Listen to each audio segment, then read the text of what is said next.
I worked as a junior marketing associate at a boutique agency near Pike Place Market. The hours were long, the pay was modest, but I liked the challenge. I had dreams, big ones, but for the first time in years, I didn't feel like I was failing. My parents, Catherine and Gerald Monroe, lived in the suburbs of Bellevue, a 30-minute drive but a world away. We didn't speak often. Conversations were brief and practical. Weather updates, holiday logistics, the occasional reminder to call more often. Still, I sent them a check every few months to help with bills. It wasn't much, just a way of saying, I remember you. This year, I'd saved up $5,000. I had taken extra freelance gigs, worked late into the night, sacrificed weekends. I wasn't rich, but I wanted to show them I was doing okay, that I hadn't forgotten everything they gave up for me, or at least what I imagined they had given up.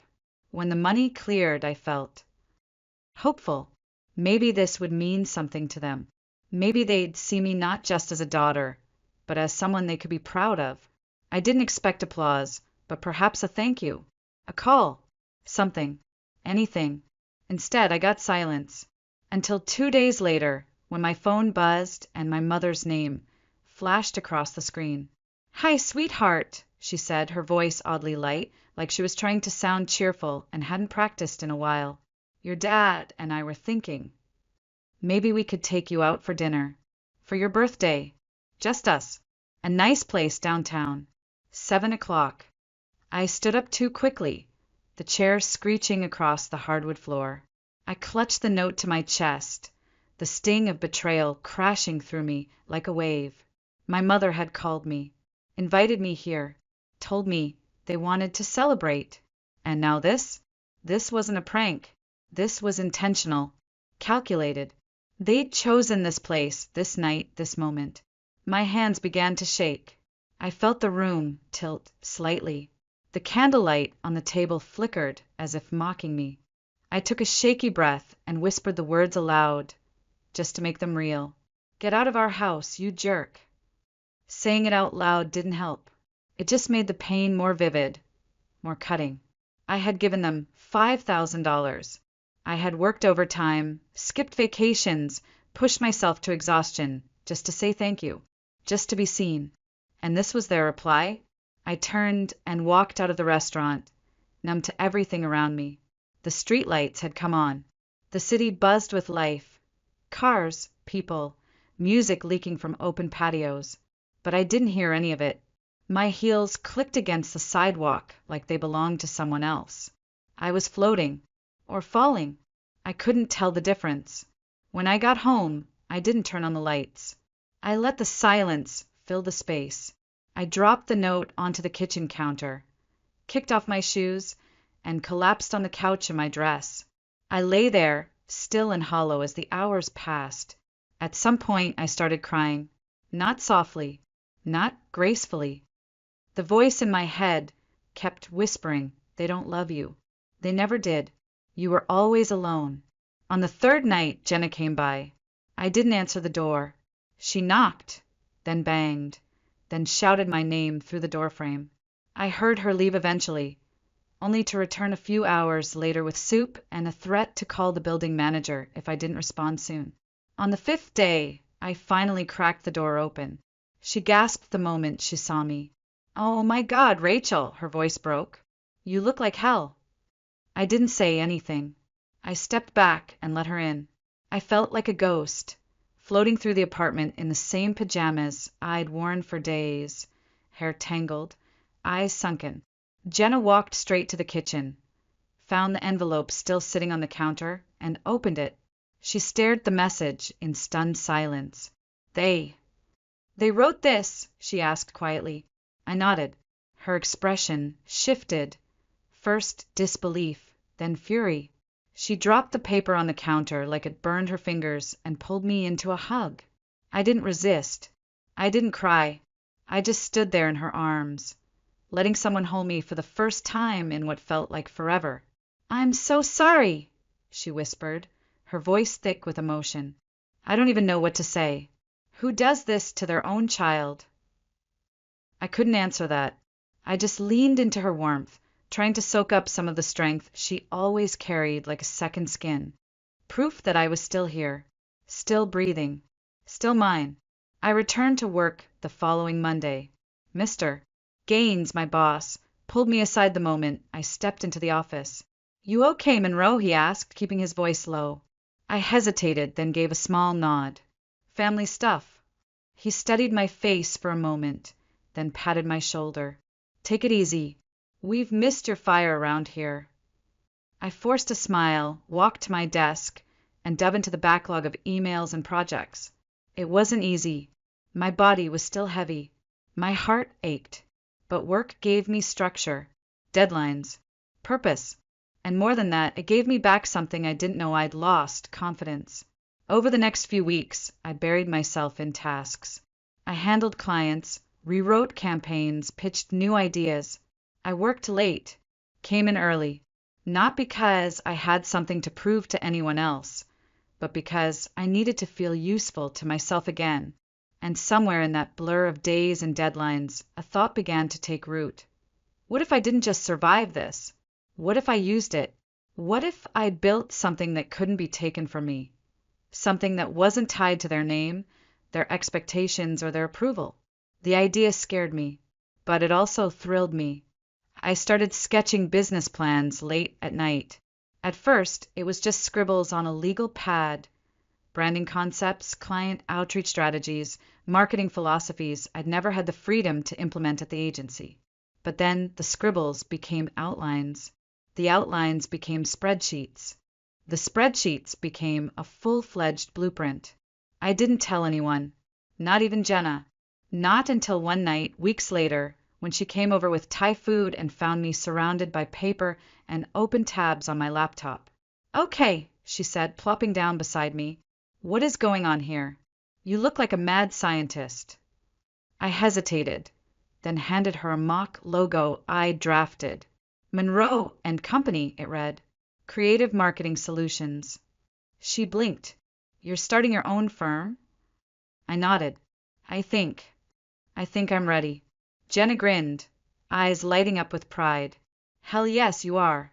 And when you do, I want to be your first client, or investor, or emotional support human, whatever you need." Her faith in me did something my parents never managed to do. It made me believe in myself.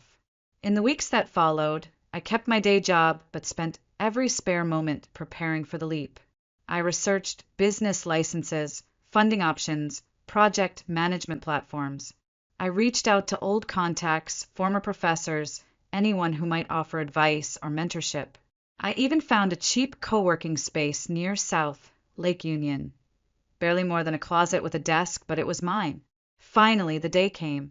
I handed in my resignation, hugged a few coworkers goodbye, and walked out of the agency for the last time. My heart was pounding. My hands were shaking, but my mind was clear. I wasn't running away from the past anymore. I was building something toward the future. Monroe & Co. launched with one client, a small bakery run by a friend of Jenna's who needed help with social media campaigns. I threw myself into it like it was $1 million account. I designed graphics, wrote copy, scheduled posts, tracked analytics. I stayed up until 3 a.m., tweaking ad performance and A/B testing taglines. It was exhausting, uncertain, terrifying, and I loved every minute of it. That same month, I finally did something I dreamed of for years. I adopted Dog. He was a wiry mutt with floppy ears and a tongue too big for his mouth. The shelter staff called him Hopper because he bounced when excited. But I renamed him Dex, short for Dexter, because he reminded me of quiet loyalty, of the kind of love that didn't need words or conditions. When I brought him home, he sniffed every corner of the apartment, then curled up at my feet and let out a sigh so deep it made my eyes sting. "Welcome home," I whispered, stroking his fur. For the first time in what felt like a lifetime, the silence didn't feel empty. It felt full, warm, alive. The months that followed were a whirlwind. Monroe & Co. was still small, still fragile, but something about it felt unshakable because it was mine. Every client I signed, Every campaign I launched, every sleepless night and early morning, they weren't just steps in a career, they were bricks in the foundation of a new life.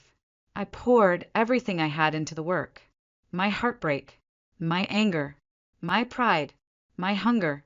Word of mouth spread faster than I expected, and people who don't deserve to come back without it. A year passed. We moved into a real office, still modest, but with a view of Lake Union and enough room for everyone to breathe.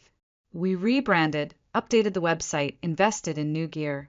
Our client list now included restaurants, wellness brands, and even a tech startup looking to pivot their image. Then a miracle happened. We landed a major contract with a national fashion brand. The campaign was risky, bold, heavy on storytelling. Exactly what I'd always wanted to do.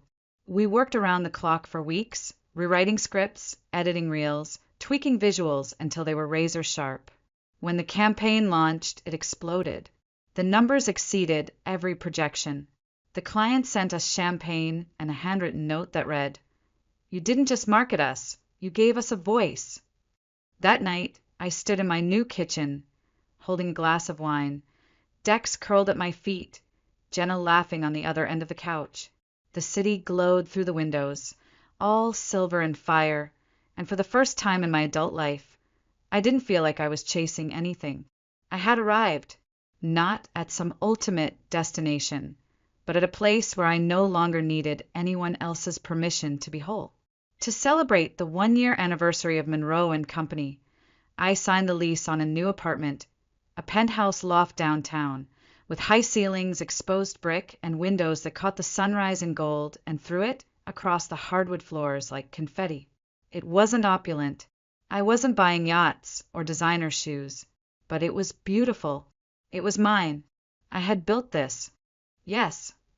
There was a beat of silence, as if they didn't expect to hear my voice at all.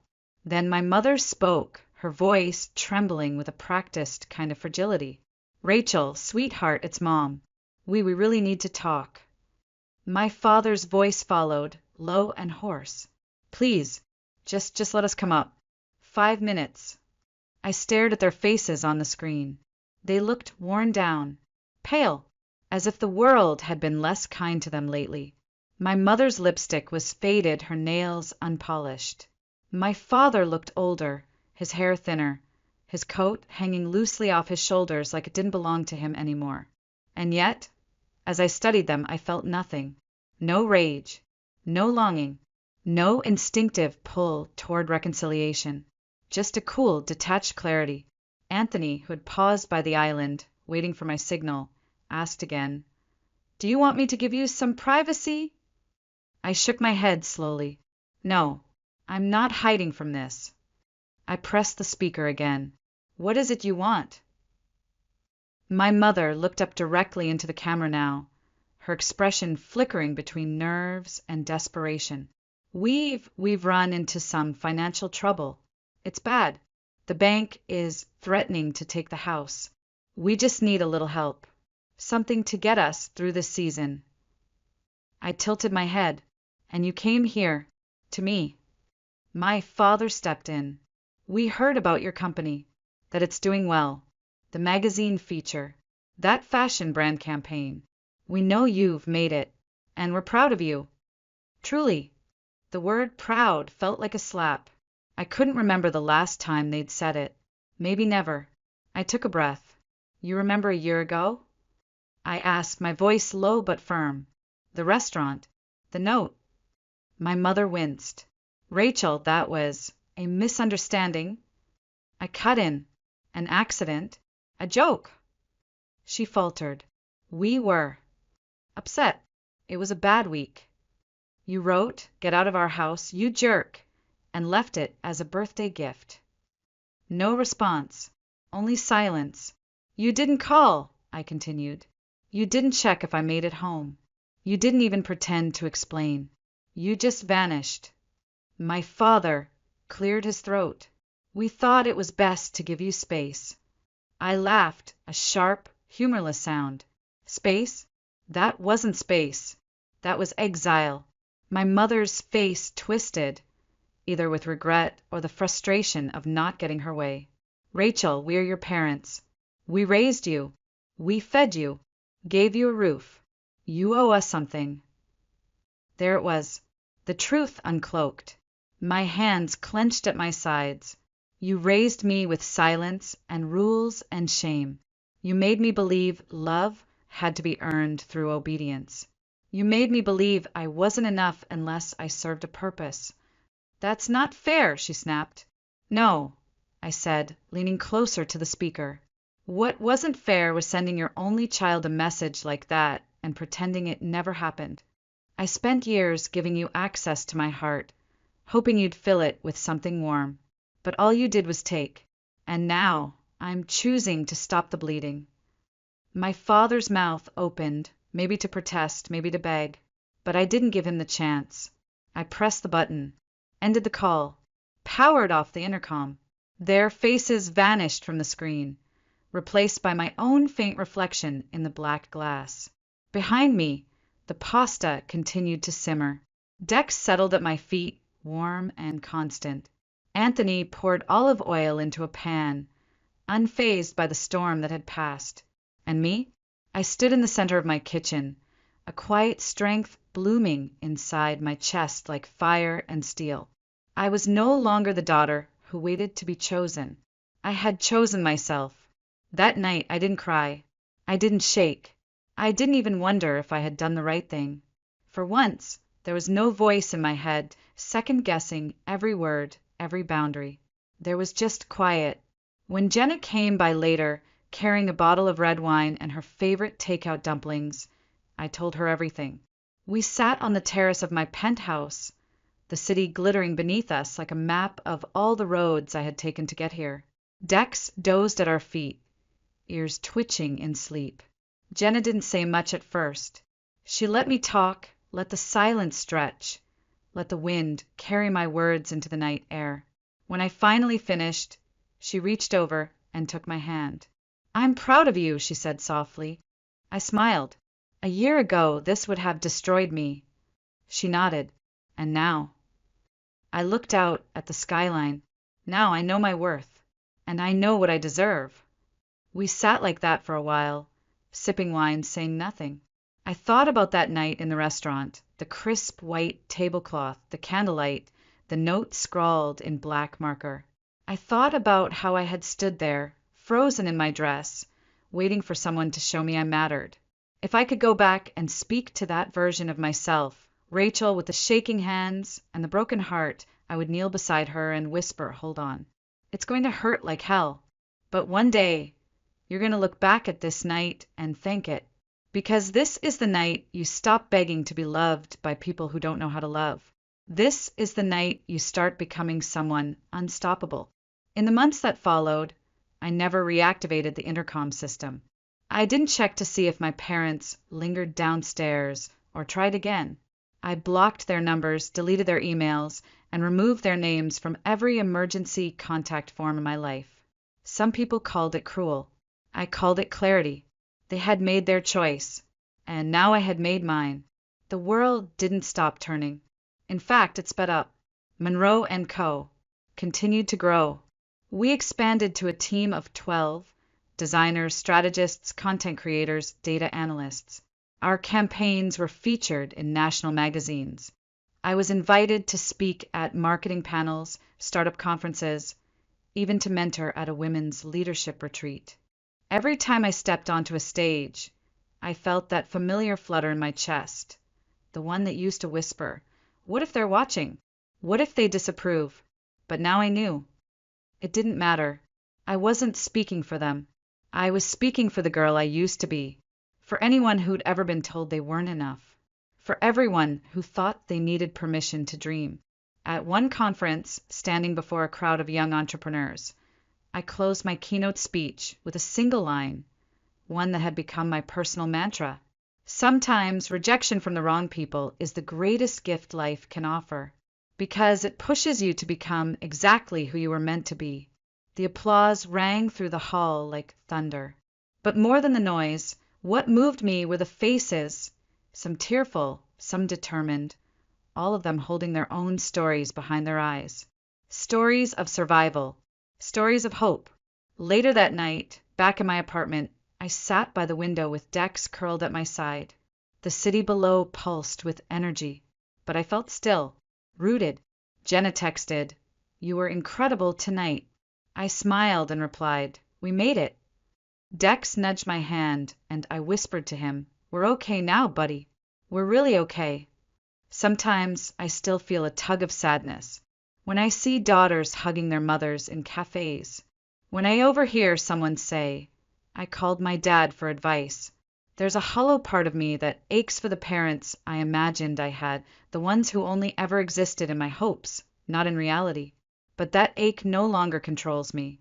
It reminds me why I build, why I love deeply, why I nurture friendships, treat my team like family, and pour kindness into the world whenever I can. Because I know what it's like to be empty, and I know how powerful it is to fill yourself back up on your own terms. A few months ago, I found an envelope slipped under my office door. No name, just my name, scrawled on the front. It was a letter from my parents. Inside were 2 pages of carefully worded pleas. Talk of overdue bills, health concerns, a second mortgage. There was no apology, no mention of the restaurant, no acknowledgement of the damage they had done. Just requests, just expectations. I folded the letter, walked to the shredder, and fed it through without hesitation. When Jenna found out, she asked gently, "Don't you ever wonder if they'll change?" I thought for a moment, then said, "Maybe, but I'm not waiting around to find out." She nodded. "I support that." And I knew she meant it. Because here's the thing no one tells you. You don't owe anyone access to your healing just because they share your blood. You don't have to open the door again just because someone knocks louder this time, especially not when they never apologized for breaking it down in the first place. I used to believe a child must always seek their parents' love, no matter what. Now I know better. Now I believe that love should be given freely, not bargained, not demanded, and definitely not manipulated. And most of all, I've learned that the love I give myself, that's the one that truly lasts.